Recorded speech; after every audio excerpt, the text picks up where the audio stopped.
मागच्या व्हिडिओमध्ये तुम्ही बघितलंच असेल की आपल्याला मीनाक्षी मंदिराची कलाकृती बघता आलेली नाही का ते या व्हिडिओमध्ये समजेल. तर नमस्कार मित्रांनो, मी श्रेय क्लिक, स्वागत आहे तुमचं साऊथ इंडिया सिरीजच्या दुसऱ्या भागामध्ये. चहा पिऊन आम्ही निघालो साऊथ टॉवरच्या दिशेने. तिथे गेल्यावरती समजलं चिथिराई उत्सवच्या पार्श्वभूमीवरती पूर्ण मंदिराची डागडुजी करणं चालू होतं, त्यामुळे आपल्याला काही कलाकृती बघताच आले नाही. मंदिरामध्ये मोबाईल, इलेक्ट्रॉनिक्स वस्तू, smart watch, power bank, earbuds काहीच अलाउड नाहीये. त्यामुळे आम्ही काउंटरला सगळ्या गोष्टी जमा केल्या. त्याचे आम्हाला 75 रुपये चार्जेस द्यावे लागले. मोबाईल अलाउड नसल्याने मंदिरामधले व्हिडिओ काढता आले नाही. दर्शन घेऊन बाहेर आलो. खूप गरमी असल्यामुळे पहिला ज्यूस प्यायला गेलो.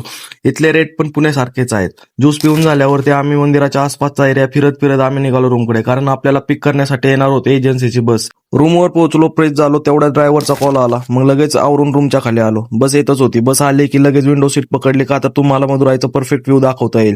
तेवढ्यात आपले 2 कार्यकर्ते ड्रायव्हरच्या शेजारी जाऊन त्याला बाटलीत उतरवायला बघत होते आणि उतरवलं सुद्धा, ते तुम्हाला पुढे सांगतो. मदुराईच्या गल्लीतून पुढे जाऊन आपण पोहोचलो मदुराईच्या राजाच्या तिरुमलाई नायक्कर महालमध्ये. आतमध्ये आलो. 10 रुपये प्रत्येकी असं तिकीट चार्जेस होते. तिकीट काढून आतमध्ये गेलो. महाल खूप मस्त होता. कलाकृती तर सर्वोत्तम होती. आपल्याकडे फक्त 20 मिनिटं असल्यामुळे सगळ्यांनी पटापट महाल बघून फोटोज व्हिडिओज काढले आणि निघालो पुढच्या लोकेशनला. मदुराई बघता बघता आम्ही पोहोचलो वंडीवर मारियम्मन तेप्पाकुलम मंदिरामध्ये. इथल्या कुंडातील दगड मीनाक्षी मंदिरासाठी वापरले गेले होते असे इथल्या लोकलचे म्हणणे आहे. मंदिर बघून आम्ही आलो गांधी मेमोरियल म्युझियम मध्ये. म्युझियम पाहून झाल्यावरती आम्ही पोहोचलो 18 पाडी कुरुप्पा स्वामी मंदिरामध्ये. मंदिराचे दरवाजे वर्षातून फक्त 2दाच उघडले जातात, चिथिराई उत्सव आणि आदिपौर्णिमेला.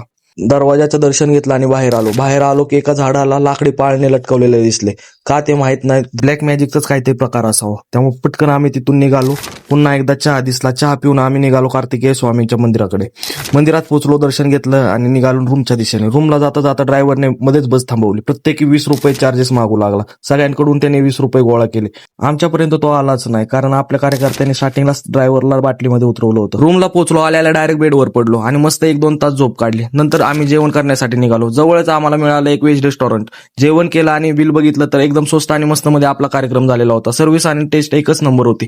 केपीएस रेस्टॉरंट असं हॉटेलचं नाव होतं, मीनाक्षी मंदिराच्या जवळच. याचा ऍड्रेस मी कमेंटमध्ये दिलेला आहे. आजच्या व्हिडिओमध्ये एवढंच. पुढच्या व्हिडिओमध्ये आपण रामेश्वरम कव्हर करणार आहोत, त्यामुळे पुढचा व्हिडिओ बघायला विसरू नका. धन्यवाद.